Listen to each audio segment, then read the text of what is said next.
Querido irmão, a paz esteja com sua casa. Hoje eu lerei as notas de rodapé do Salmos 26, que eu fiquei devendo para vocês na última, e também as notas de rodapé e o texto de Salmos 27. Comecemos. Salmos 26. Oração que pede as misericórdias discernidoras de Deus, para poupar seu servo fiel e piedoso da morte, que alcança os iníquos e os ímpios. A oração pedindo a vindificação. Faz supor que o rei está sendo ameaçado pelos homens falsos e assassinos, aos quais se refere, como nos Salmos 23, 25, 27 e 28. Esse salmo está ligado aos Salmos 27, 28 e também ao 23 e 24, pelo tema da casa do Senhor. Aqui, o amor de Davi ao templo, ao tabernáculo, dá testemunho da autenticidade da sua piedade. Oi, Paula, graça e paz. No Salmos 27, o templo do Senhor é onde Davi se refugia dos seus inimigos. No Salmo 28, Davi dirige a sala do trono do Senhor, o teu lugar santíssimo, no templo, o seu grito por socorro. Hoje está bem quente. E eu sou pobre, que não tem ar-condicionado. Estou suando bastante. No verso 3 do 26, teu amor, tua verdade, ou seja, teu amor e verdade. Davi mantém seu olhar fixo com firmeza no amor de Deus e na sua verdade, fidelidade, que são prometidos àqueles que cumprem os preceitos da sua aliança. Continuamente sigo a fim de receber os benefícios segundo a aliança. Versículo 3, Isso. Continuamente, Davi seguia a verdade de Deus para receber os benefícios da aliança. Os benefícios da nova aliança estão espalhados pela Bíblia toda, em Hebreus, em Romanos, em Ezequiel, em Isaías. Então, a nova aliança ela traz benefícios duradouros, eternos para nós.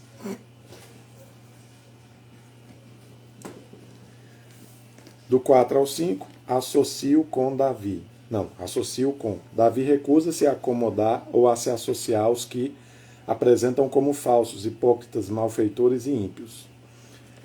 O cristão, ele também peca por associação. Às vezes você não fez algo errado, porém, você, apesar de não ter feito, você compactou com aquilo. Por exemplo, um filme pornográfico. Você não estava ali no ato sexual dos dois, porém, você se associou com eles quando você consumiu o conteúdo. Então, pecado por associação. Ou então, uma fofoca. Não foi você quem falou aquelas palavras, todavia, você ouviu e não repreendeu ninguém, você não fez nenhum ato contra aquilo, e você, apesar de não ter de forma ativa replicado, você se associou com o pecado de outros. Ou então, por exemplo, algum amigo seu sai e mata alguém. Durante o processo você estava junto com ele, mas você em nenhum momento se opôs ou tentou impedir, e não fazendo isso, você acaba se associando a ele.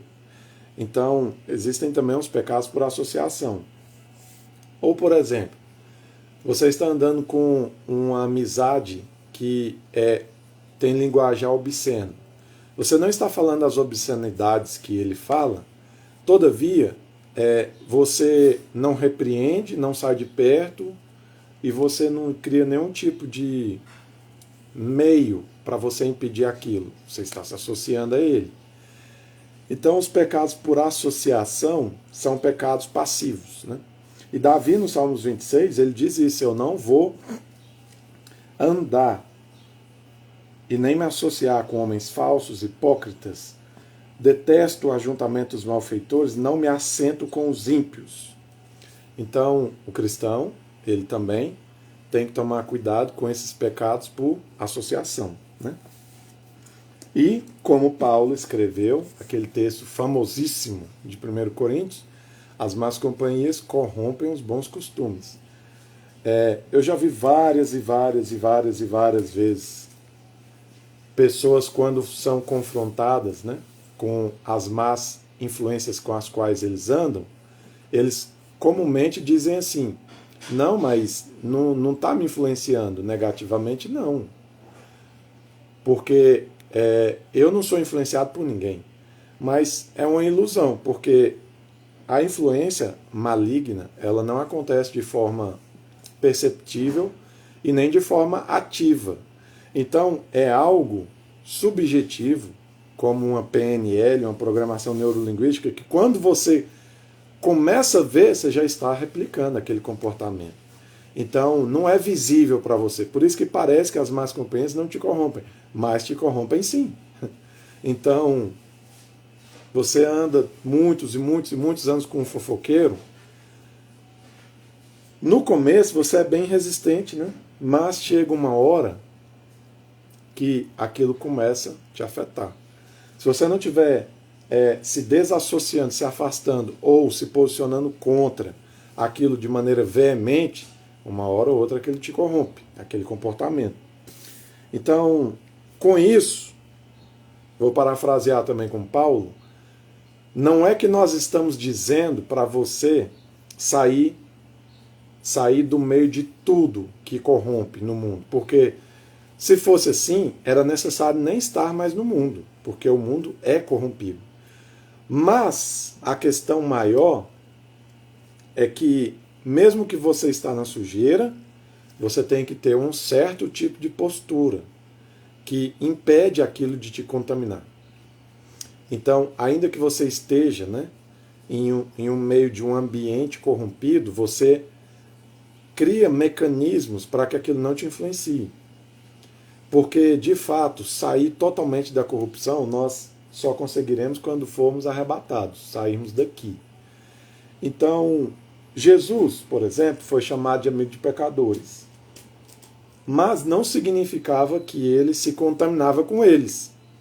Então, é isso que é o plano de Deus. Apesar de você estar com os pecadores no mesmo recinto, no mundo, no planeta, você torna-se, como Jeremias e como Ezequiel, testa de bronze, não influenciável por eles, né?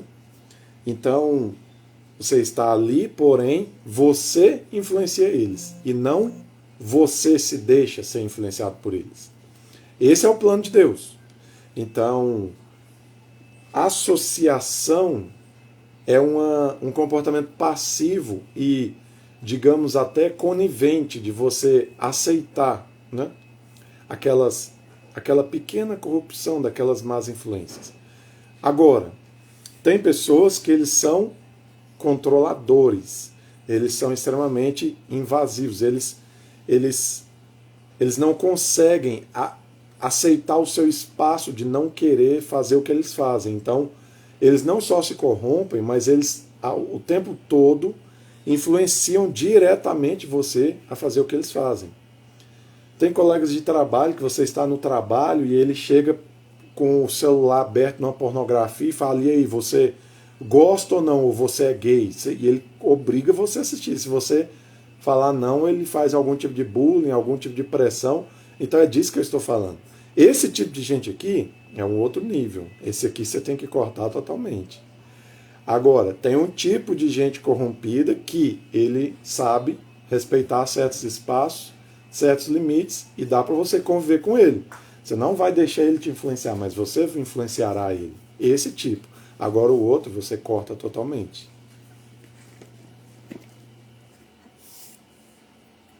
Versículo 6. Lavo as minhas mãos na inocência. Parece haver referência a um ritual de declaração de inocência.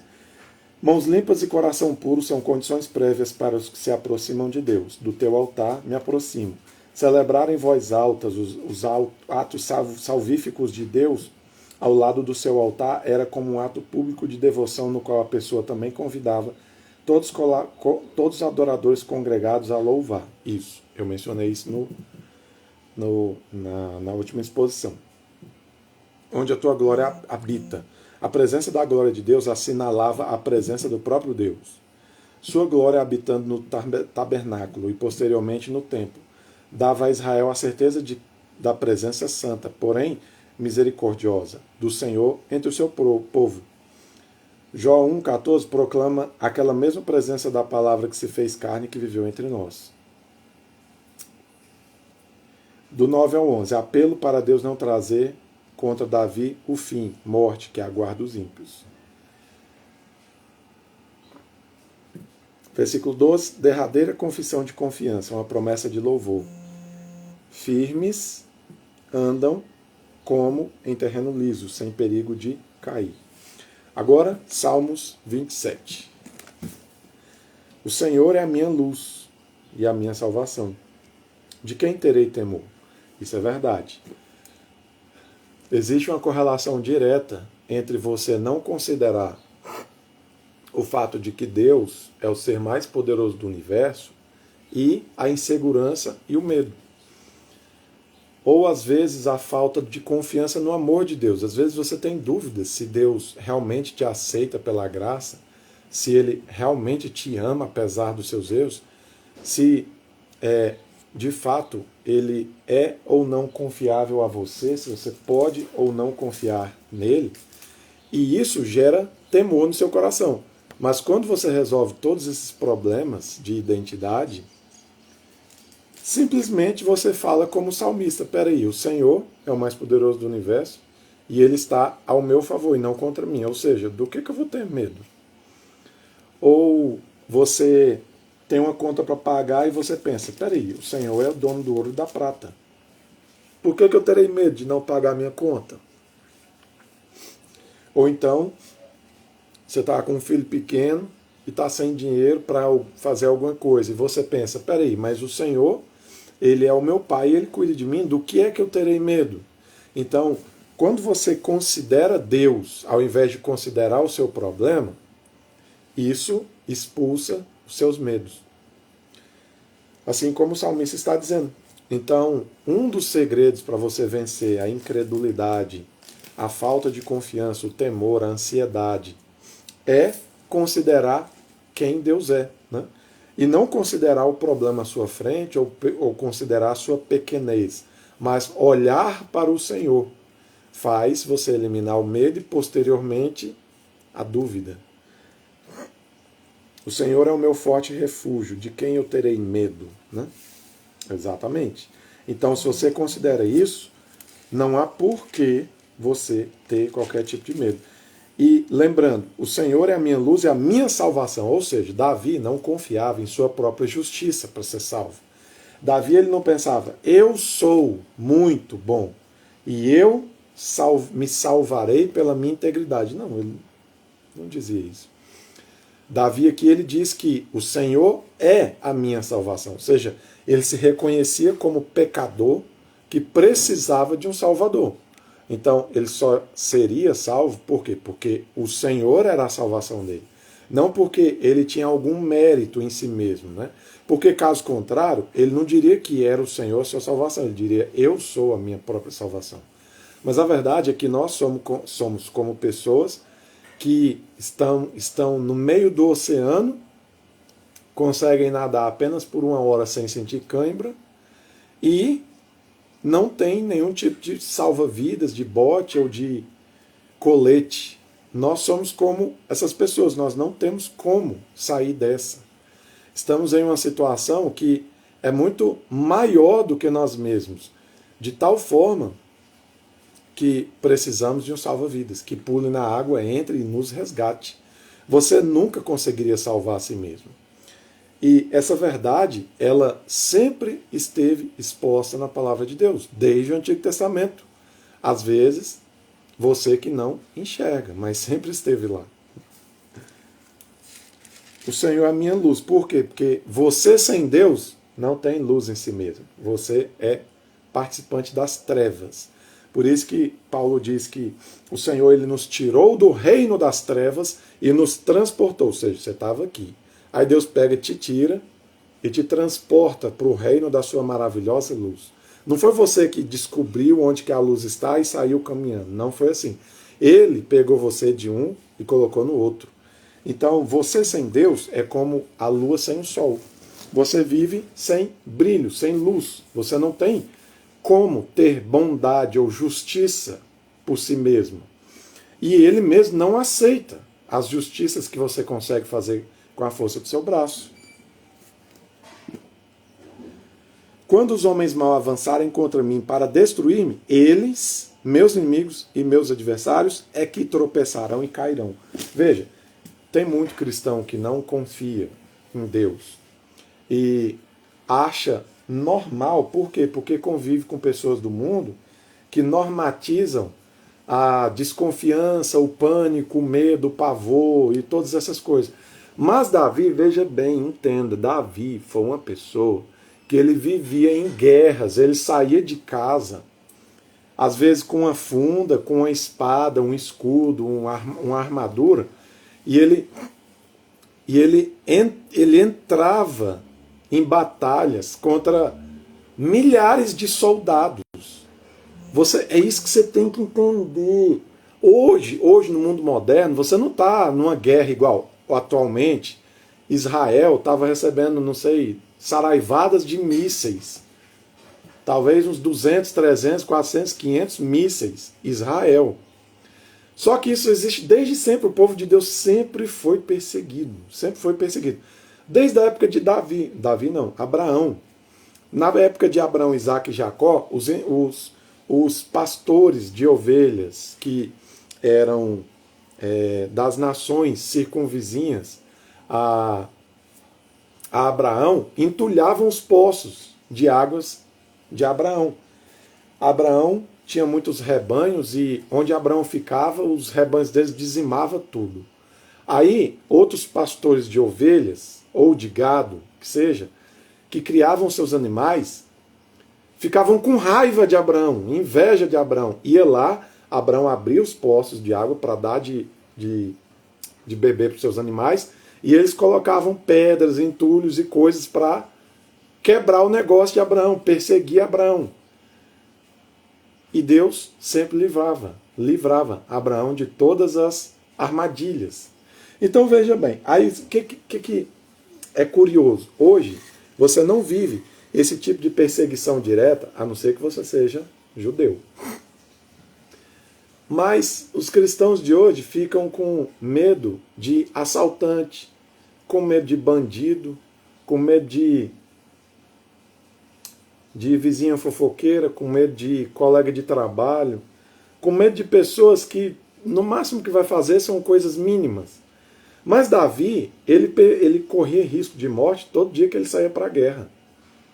E o que ele diz? Quando os homens maus avançarem contra mim para destruir-me, eles, meus inimigos, meus adversários, é que tropeçarão e cairão. Ainda que um exército se acampe contra mim, meu coração não temerá. Ainda que se declare guerra contra mim, mesmo assim estarei confiante. Aí eu te pergunto, você como cristão, cadê essa confiança em Deus que você não possui hoje? Então, às vezes um cristão, ele não confia em Deus nem para deixar o seu filho com um parente, porque o olhar sempre é natural. Ah, não, mas eu moro na cidade que tem o maior índice de violência do mundo. Ué, mesmo que você more nessa cidade, não é mais perigoso do que Davi sair para uma guerra para matar. Olha, uma noite, Saul, que já era inimigo de Davi, ele colocou um ultimato para Davi. Davi, você só vai casar com a minha filha Mical se você trazer 200 prepúcios cortados de homens nessa guerra. 200 glandes. Aí, sabe o que ele fez? Chegou e trouxe um saco e falou, aqui tá. O rei Saul fez isso porque seria difícil ele matar um soldado, ir lá e cortar e colocar numa sacola. Ele queria que o cara morresse. Mas não morreu. É difícil demais, né?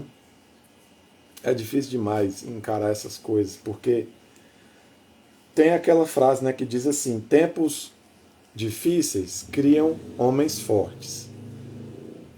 Homens fortes criam tempos fáceis. E tempos fáceis criam homens fracos. Então, hoje em dia que os cristãos, a maioria, pelo menos do Ocidente, vive assim no bem bom, vive em paz, vive na tranquilidade, vive sem tanta perseguição, vive assim, podendo exercer sua fé, de certa forma é até moda em alguns lugares ser cristão. Os cristãos ficaram fracos.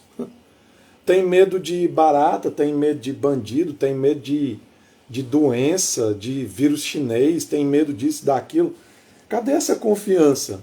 Porque, olha só, Davi está dizendo que, mesmo se ele tiver acampado de inimigos, ele não vai temer e vai continuar com o coração confiante.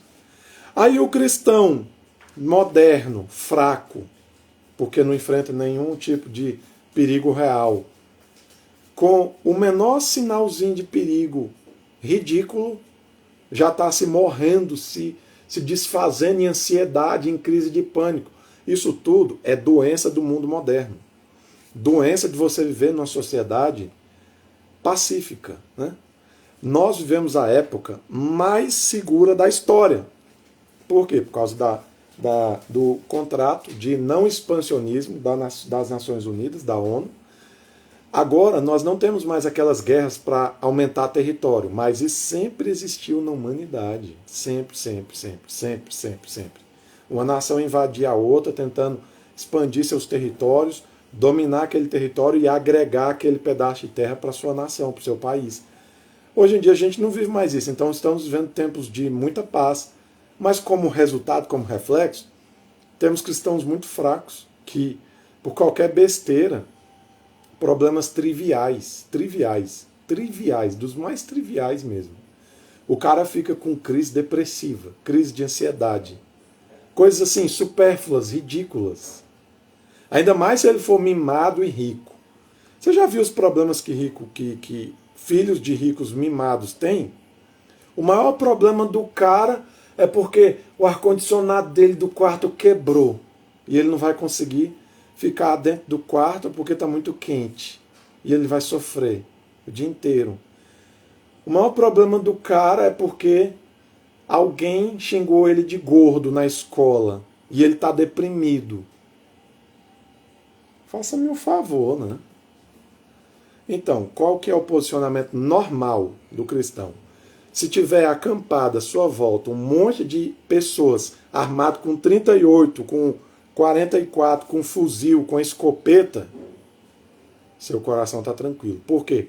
Você confia no Senhor. E acabou. Acabou. Você confia no Senhor. Então, você simplesmente está numa situação que você julga perigosa, você fala: Senhor, o Senhor é rei, o Senhor é Deus, o Senhor é o poderoso, é o Shaddai. A Bíblia chama Deus de Deus da guerra, o Senhor das guerras. Aí você pega e ora: Senhor, estou na situação de perigo, vem aqui e acampa os seus anjos ao meu redor. E acabou. Você fala, igual os sacerdotes do povo de Israel falaram uma certa vez. Invadiram o templo e eles falaram: olha, nós não vamos sair daqui. E se for a vontade de Deus que a gente pereça, nós pereceremos, mas ficaremos aqui.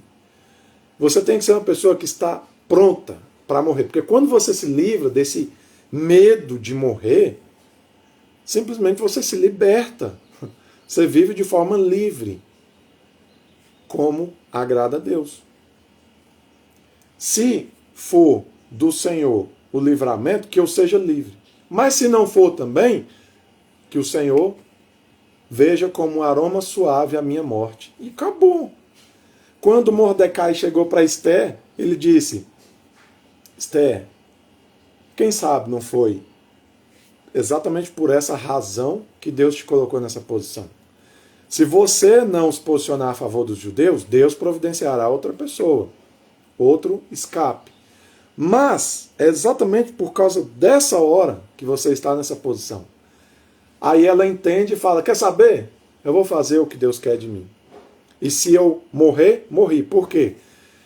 Ninguém podia requisitar entrar na presença do rei sem que ele convidasse. Então, quando alguém fazia isso, o rei podia fazer duas coisas: mandar matar a pessoa, se ele considerasse aquilo uma insolência, ou simplesmente abaixar o cetro e aceitar aquela visita. Aí Esther entregou seu destino nas mãos do Senhor e com confiança ela chegou e chamou: eu quero falar com o rei. E o rei aceitou falar com ela e falou: tudo que você pediu eu vou te dar. E aí ela falou sobre o plano diabólico, né, de Amã. E ali ela livrou o povo judeu. Então, meu querido, como que você vai ter medo dessas coisas ridículas que o mundo moderno oferece de perigo a você? Você sabe que num grau comparativo isso não é nada. Não é nada. Veja bem, quando os espias... Primeira coisa, não foi Deus que mandou os espias lá vigiar as terras de Canaã. Isso foi ideia do próprio povo. Então eles falavam: vamos fazer assim, vamos vigiar a terra? Por que você acha que eles queriam vigiar? Veja bem, se Deus já tinha falado: ó, pode entrar, que é sua, é de vocês vão conquistar. Precisava de alguém ir lá e olhar? Não. É porque eles queriam confiar na carne. Eles queriam confiar no próprio braço deles, na força deles.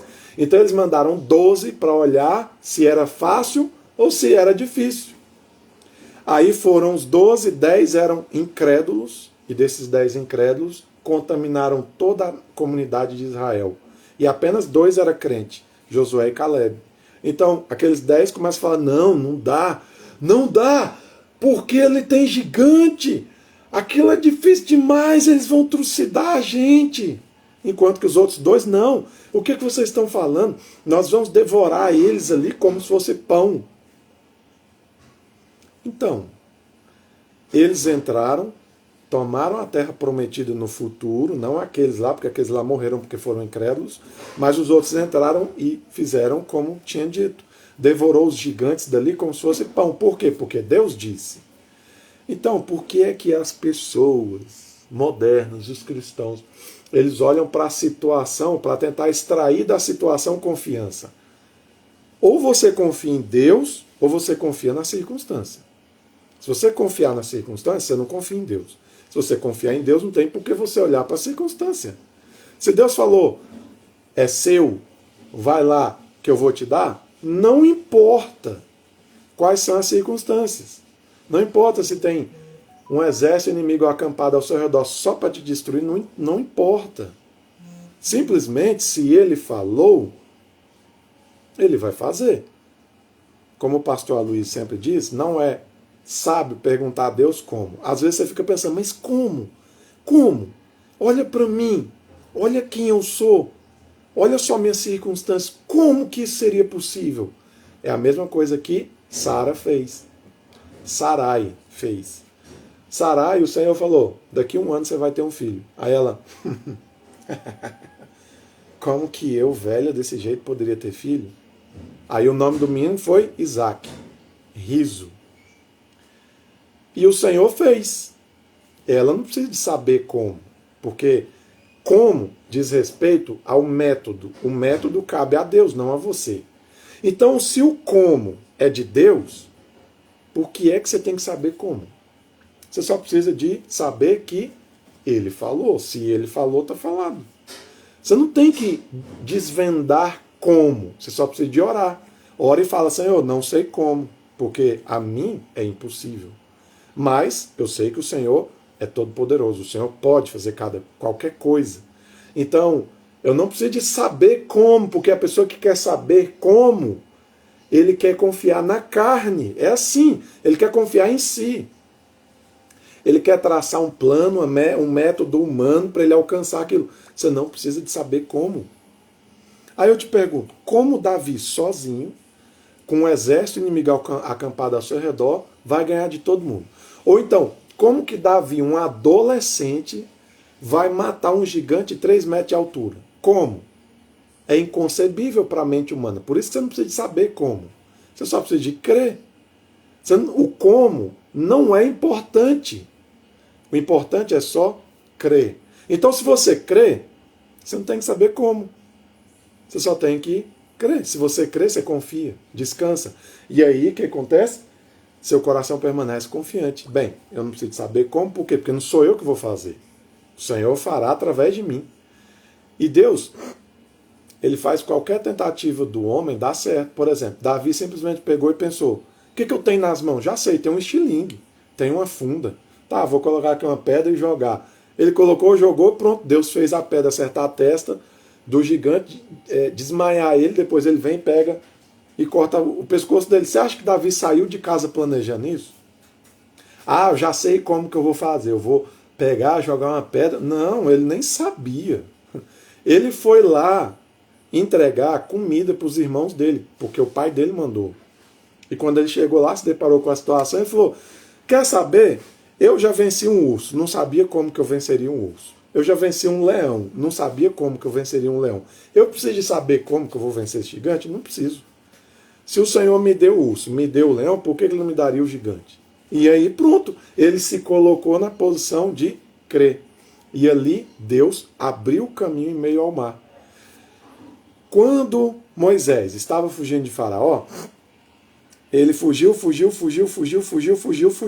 até que tinha um mar na frente dele. Ele falou, e agora? O que eu faço? Aí ele começou a clamar, Senhor, ô Senhor, Senhor, Senhor. Aí o Senhor responde a oração, o que você está fazendo? O que você quer? Por que você está falando comigo? O que tem na sua mão aí? Não é um cajado? Então pega, bate ele no mar aí, coloca ele no mar. Ou seja, Deus estava falando, não é óbvio, Moisés. O que você tem na mão? Não é isso aí? Então eu uso qualquer coisa. Qualquer coisa. Porque racionalmente, não tem como você matar um gigante de 3 metros com uma pedra. Você já parou para pensar isso? Como é que você vai matar um gigante de 3 metros com uma pedra? Racionalmente, um pedaço de madeira não parte um mar no meio. Então, não é como, é que Deus, Ele usa qualquer coisa para fazer o que Ele quer fazer. Você não precisa de uma explicação natural, não precisa de fazer sentido, nem lógica. Então ele estava dizendo para Moisés, Moisés, faz qualquer coisa aí, eu abro o mar e pronto. Aí ele pega, toca lá o cajado na água. Se você pegasse o cajado de Moisés na sua mão e você fosse no Oceano Atlântico e você fizesse assim, não iria abrir a água. Por quê? Porque não é o cajado, não é a madeira, é Deus na situação que é necessária. Ou seja, se você confia no Senhor, mesmo um raquítico consegue fazer coisas impressionantes. Sempre que Sansão ele é retratado em figuras, ou quase sempre, pelo menos, ele é retratado como um homem fortíssimo, todo musculoso. Mas eu digo a você, isso não era costume em Israel. Era costume nos gregos. Os gregos, sim, faziam exercício. Eu até diria que o berço do fisiculturismo foi Roma, Grécia. Todavia, provavelmente Sansão era apenas um judeu normal e magro. Aí vocês perguntam, como que pode um homem magro, comum, como qualquer outro, que se você estiver numa multidão, você não diferencia ele dos outros, tinha tanta força, matava tanta gente. Com a queixada de jumento, ele matou 1000 homens. Ué, é porque a explicação não precisa de ser lógica. Você não tem que saber como. Não é algo que você olha e vê sentido. Não, é o que Deus faz. Então o que Deus faz, você não precisa de saber como. Deus não precisa de explicações naturais para que ele possa ter poder. Ou seja, se você chega num lugar, e vou dar um exemplo aqui. Teve um dia que eu estava sem... Eu tinha esquecido umas cordas para amarrar um produto que estava na minha moto. E eu lembrei só quando estava na estrada já. Eu falei, quer saber? Senhor, eu preciso de umas cordas, providencia umas cordas para mim. Aí o que Deus fez? 10 segundos depois que eu tinha pensado e percebido sobre isso, eu vi um fio no chão. Eu peguei o fio e amarrei. Obrigado, Senhor. Coloquei na minha bolsa. É assim. Você tem que confiar. Bem, né? Eu não tinha planejado de me demandar nisso, mas Deus sabe o porquê. Versículo 4. Uma coisa pedi ao Senhor e é o que eu procuro. Que eu possa viver na casa do Senhor todos os dias da minha vida, para contemplar a bondade do Senhor e buscar sua orientação no seu tempo. Verdade. Isso é a maior dádiva que alguém pode receber, que é o quê? Viver na casa do Senhor todos os dias da sua vida. Estou lendo a mensagem da Maria Paula. Aleluia, assim seja. E que Deus traga as pessoas para ouvir essas mensagens. Pois no dia da adversidade ele me guardará protegido em sua habitação. No seu tabernáculo me esconderá e me porá em segurança sobre um rochedo. Aí eu te pergunto, me colocará em segurança sobre um rochedo. Que rochedo é esse? Cristo. No Novo Testamento foi revelado qual que é o rochedo. O rochedo é o próprio Cristo. Jesus mesmo disse, aquele que ouve a minha palavra e guarda, ele é como um homem que constrói sua casa sobre a rocha. E aquele que ouve minha palavra e não guarda é como um homem que construiu sobre a areia. Então veja bem, no dia da adversidade ele me guardará protegido. Na verdade isso tem uma ligação direta com esse texto que eu acabei de falar.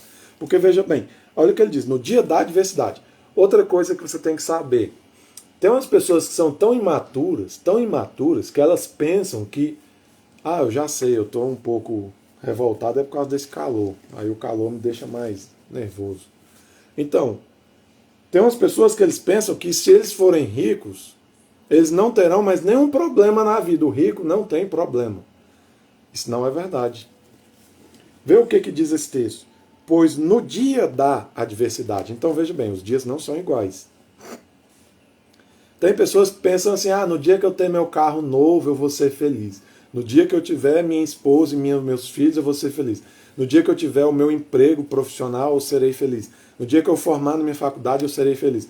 Ele cria uma utopia na cabeça que vai chegar uma fase da vida dele que os problemas vão simplesmente desaparecer.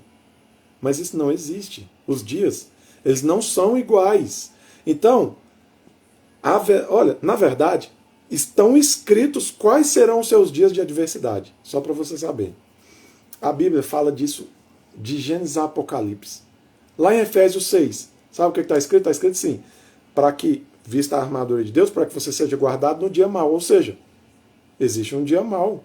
Seus dias não são iguais. Você pode ter ali no ano 365 dias. Desses 365 dias, 300 dias foram bons, mas outros 65 foram maus. Então, chegará o dia mau. E para todo mundo. Você tem que, então, se preparar para esses dias. Mas o que está escrito? Que quando você vive na habitação do Senhor e você contempla a bondade do Senhor, quando chega o dia mau, você não é abalado por ele. O dia mau chegará. Mesmo quando você for rico, mesmo se você tiver alcançado todos os seus sonhos. Vamos dizer que você coloca 10 sonhos como meta de vida para alcançar até os 50 anos. Alcançou todos os 10. Você não terá mais dias maus? Você não terá mais adversidades? Não é assim. Não existe isso. Então, você sabe o que eu vejo? Eu vejo que muitas pessoas, eles não vivem mais o presente. Por quê? Porque ele fica tão obcecado nos sonhos que ele traçou para o futuro, que a mente dele só vive no amanhã. Ele não consegue ser grato pelas coisas mínimas que ele tem hoje, pelas oportunidades que ele tem hoje, pelas pessoas que estão à sua volta hoje.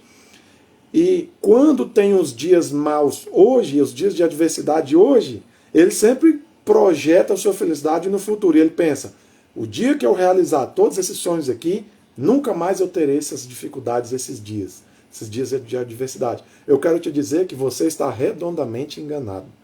Você está diametralmente enganado. A verdade é diametralmente oposta ao que você está imaginando. Costumeiramente, adolescentes e jovens pensam assim, né? Pessoas à minha volta, eu conheço muitas que pensam assim. Mas isso não é verdade. Então, meu querido, Quando você envelhecer, que chegar, alcançar todos esses seus sonhos, tiver sua vida toda estruturada, sua carteira de motorista, seus filhos, sua casa, seu marido, sua profissão, o salário que você sonhou, vai ter dias de adversidade. Serão outras adversidades diferentes das do passado, mas vai ter. Até porque Deus precisa de colocar aprovações no seu caminho para o seu crescimento. Deus não permitiria que nenhum homem nessa terra não passasse por adversidades. Então, na prática, já que não dá para você evitar, se você confia no que eu estou falando, qual que deve ser sua postura? Sua postura deve ser a seguinte: como eu devo me posicionar no dia mau para que ele seja menos danoso para mim? Para que eu fique mais inabalável possível. Essa deve ser a sua sabedoria. Você aguardar por esse dia e quando chegar esse dia você identificar. Olha, ontem foi um dia mau para mim. Não tão mal, porque é claro que eu já tive piores.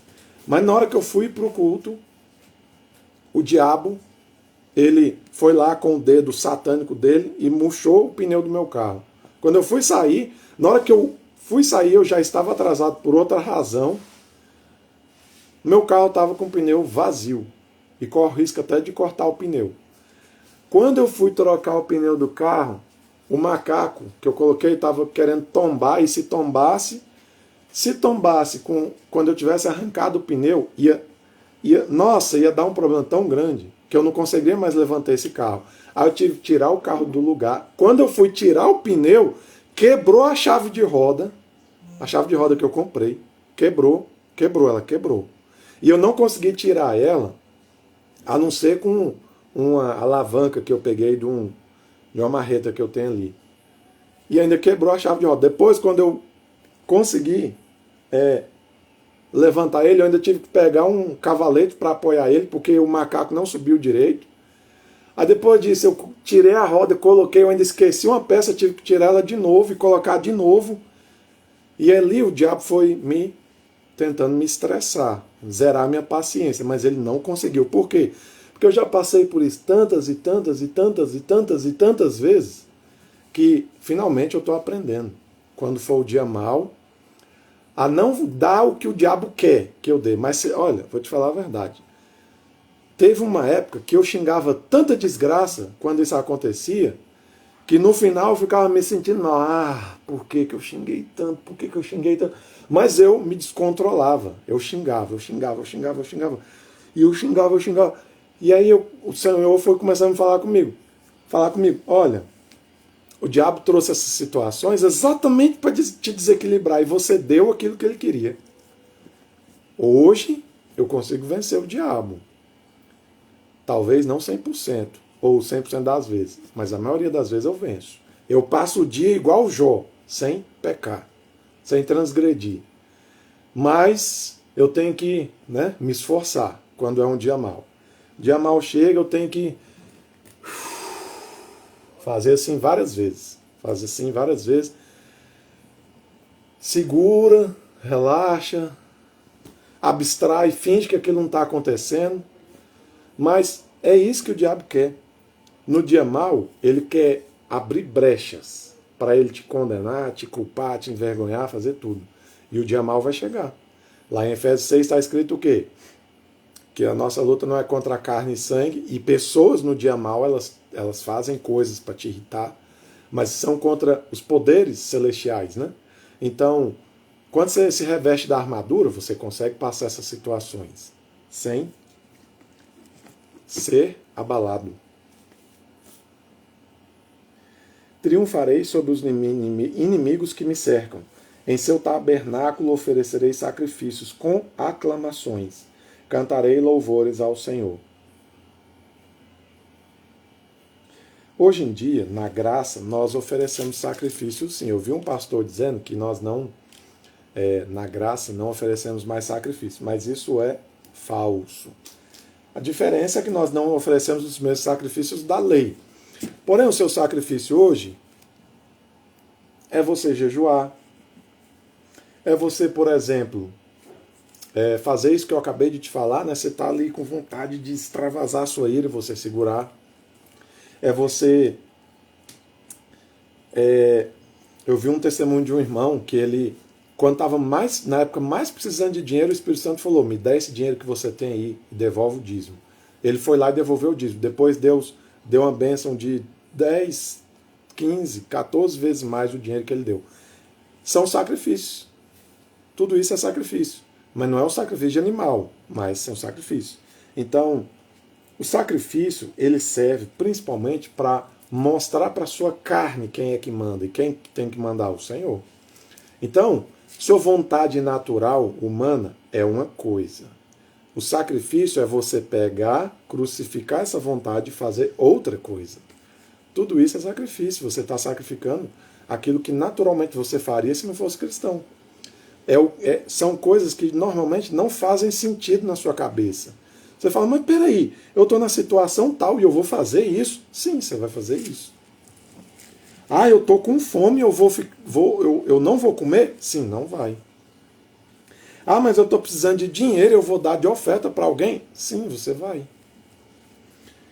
Com aclamações cantarei e louvarei ao Senhor. Veja bem, existe uma chave espiritual, sabe qual que é? Quando você estiver na sua pior luta, louve ao Senhor. É o que ele está falando. Quando ele estiver no dia da adversidade, rodeado de inimigos, sabe o que ele faz? Ele vai louvar. Existe um tipo de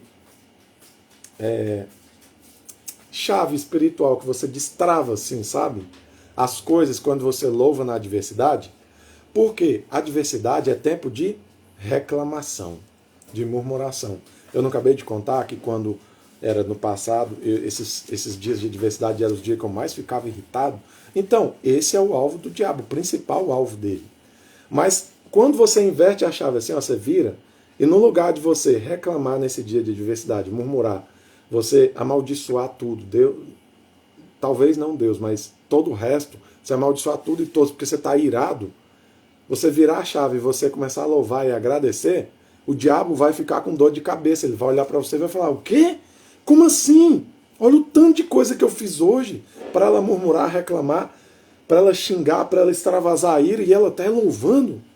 Então isso tem um poder gigantesco no mundo espiritual. É assim que você faz o diabo ter dor de cabeça e ficar girando e tentando entender o porquê que você está louvando e agradecendo. Você sabia que Paulo e Silas na prisão, eles tinham acabado de levar um monte de açoite. Provavelmente as costas dele estavam com ferida aberta, purulenta talvez, quem sabe infeccionada. Eles estavam muito mal, muito mal. Na prisão, tinha acabado de receber açoites. E não era uma prisão como as de hoje. Eram prisões que tinham... É igual aos quintos dos infernos. O que é essa expressão, quintos dos infernos? Algumas prisões tinham os quintos dos infernos, que era o último nível da prisão, que era pior, o que tinha mais tortura. Paulo e Silas provavelmente estavam no último nível, onde que é o lugar onde tem os esgotos da prisão. Então, todos os prisioneiros defecavam e ali ficava só o cheiro de merda junto com as outras, né, frustrações que eles tinham para passar naquele dia. E aí, no momento que eles poderiam, entre aspas, ter o direito de ficar mais irritado, mais desagradado, mais triste, eles começam a louvar. Aí aquilo moveu os céus de tal forma que toda a prisão se abriu, né? Foi liberta, o anjo do Senhor chegou ali. Então, existe um poder muito sobrenatural em você agradecer no dia da reclamação e você louvar no dia da tristeza, no dia que você estiver mais irado. É como você gera um poder muito grande, porque, em outras palavras, isso também é sacrifício. Sua carne está gritando para você sair xingando todo mundo, devolvendo o mal que você recebeu com o mal, você estressando todo mundo, você sair cortando cabeça de pessoas, e você faz o inverso. Isso é um sacrifício muito poderoso a Deus. Então, quando você tiver os maiores motivos para ser assim e agir assim, haja diferente. Você vai surpreender o inimigo. Ouve a minha voz quando clamo, ó Senhor. Tem misericórdia de mim e responde-me. A teu respeito diz meu coração, busque a minha face. A tua face, Senhor, buscarei. Você está vendo que ele está dizendo, ele está Em outras palavras, falando do Espírito Santo, porque o coração dele diz assim: busca a minha face, ou seja, o Espírito Santo falando com ele. E ele responde: a tua face, Senhor, eu buscarei. Não escondas de mim a tua face, não rejeites com ira o teu servo. Tu tens sido o meu ajudador. Não me desampares nem me abandones. Ó Deus, meu Salvador. Ainda que me abandonem pai e mãe, o Senhor me acolherá. Esse é um dos versículos mais poderosos que existe no Antigo Testamento. Por quê? Naturalmente, as pessoas que mais têm responsabilidade sobre você como mamífero na terra é o seu pai e a sua mãe. Só que a promessa da palavra de Deus é que, ainda que o pai e a mãe abandonem o filho, o Senhor acolha ele. Então pensa, mesmo os genitores abandonando você, existe um pai celestial que não te abandona. Isso deveria te dar o quê? Segurança. Ensina-me o teu caminho, Senhor, conduze-me por uma vereda segura por causa dos meus inimigos. Não te entregues ao capricho dos meus adversários, pois testemunhas falsas se levantam contra mim, respirando violência. Apesar disso, essa certeza eu tenho, viverei até ver a bondade do Senhor na terra. Isso é verdade. Por quê? Davi morreu, porém, aqui nesse mundo. Ele ressuscitou e está com Cristo na glória. E ele viu a bondade do Senhor na terra, como? Através do próprio Cristo, que foi prometido como seu descendente. Apesar disso, não, isso aqui eu já li. Espere no Senhor, seja forte, coragem, espere no Senhor. Aqui um conselho, uma dica.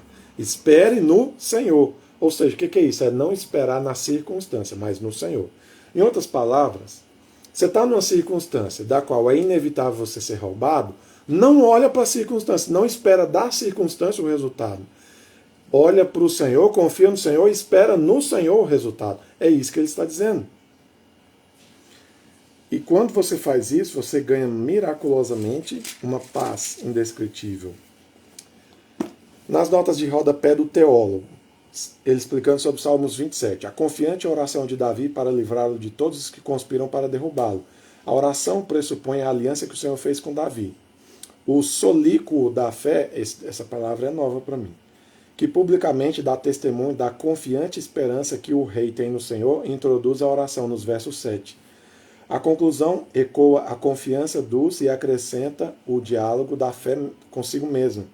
A fé que exorta a fé a esperar com paciência no certo, embora ainda não seja visto. Bem, é verdade. O justo, ele vive pela fé, não pelo que ele vê. Então, a circunstância te diz algo, mas o Senhor te diz outra coisa. O rei se sente seguro no Senhor, apesar do que os seus inimigos possam fazer. Luz frequentemente simboliza o bem-estar. E aqui ele traz um monte de referências. Dizer, o Senhor é a minha luz, é confiar nele como fonte desses benefícios. Minha salvação, meu Salvador. Do versículo 4 ao 6, o templo ou tabernáculo do Senhor é a fortaleza do rei, porque o próprio Senhor é o seu forte refúgio. Versículo 4, viver na casa, bondade do Senhor, sua benevolência infalível, bondade do nosso Deus.